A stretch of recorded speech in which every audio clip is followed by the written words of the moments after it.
Good morning बच्चों। NEET के PYQ section के अंदर रे ऑप्टिक्स में 2020 के फेज 2 में आया हुआ क्वेश्चन 17 है। क्वेश्चन देखते हैं हम। बहुत सिंपल सा क्वेश्चन है, इसके कॉन्सेप्ट को समझिएगा जो जो पॉइंट में बोलूंगा। तो क्वेश्चन कह रहा है बच्चों, if critical angle for TIR from a medium to vacuum is 45 degree, then find velocity of light in the medium. अगर किसी मीडियम के लिए क्रिटिकल एंगल वैक्यूम के साथ कंपैरिजन करने पे अगर 45 डिग्री मिलता है तो बताएं कि इस मीडियम में वेलोसिटी ऑफ लाइट क्या रही होगी। तो चलिए बच्चों क्वेश्चन को हम सॉल्व करते हैं। और वेलोसिटी ऑफ लाइट के लिए हमारे पास यहाँ पे बच्चों क्या है, 4 ऑप्शन है। इसमें से एक ऑप्शन क्या है, सही है। चलिए बच्चों क्वेश्चन को सॉल्व करते हैं और देखते हैं कौन सा ऑप्शन आपके पास यहाँ सही है।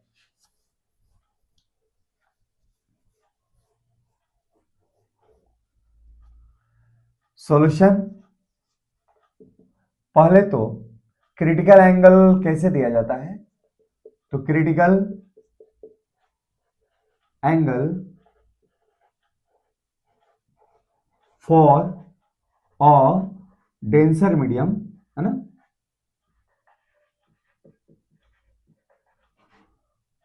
इज गिवन बाय, ये दिया जाता है बच्चों sine theta C equal to refractive index of the, क्या होता है, denser rarer, refractive index of rarer upon refractive index of denser. ठीक है बच्चों।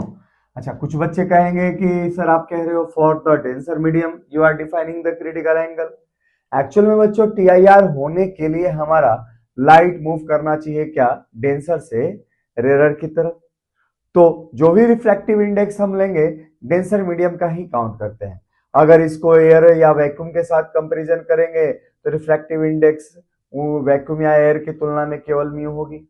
अगर दो मीडियम के बीच में अगर लेंगे तो क्या होगा, इसकी रिफ्रैक्टिव इंडेक्स रेयर की तुलना में, तो डेंसर मीडियम की refractive index upon rare medium की रिफ्रैक्टिव इंडेक्स, जिसके अनुसार आप चाहें तो क्रिटिकल एंगल उसके अनुसार आप निकाल सकते हैं। तो चूंकि light must move from denser to rarer for happening the event of the TIR, this is why I am talking about the critical angle for the denser medium। तो चलिए बच्चों, डेंसर मीडियम के लिए क्रिटिकल एंगल होता है sin theta से equal to mu rare upon mu denser.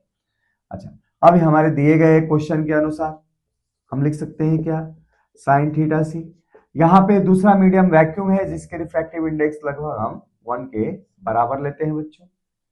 अच्छा, पहला जो मीडियम था ये कोई मीडियम था जहां से लाइट निकल के वैक्यूम में जा रही थी, तो इसके रिफ्रैक्टिव इंडेक्स हमने मान लिया म्यू, तो sin theta C equal to क्या हो गया, 1/म्यू।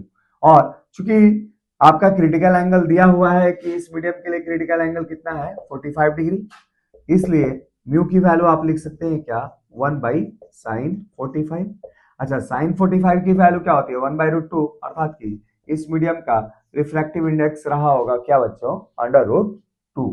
तो therefore velocity of light in this medium, velocity of light in this medium क्या हो जाएगा बच्चों, तो किसी भी मीडियम में वेलोसिटी ऑफ लाइट होता है क्या, velocity of light in vacuum divided by refractive index of the medium.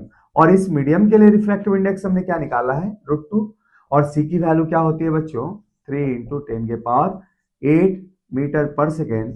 तो इसको हम क्या करेंगे, √2 से डिवाइड कर देंगे। It is your correct answer. तो चलिए बच्चों, PYQ क्वेश्चन में और सारे क्वेश्चन हम सॉल्व करते हैं।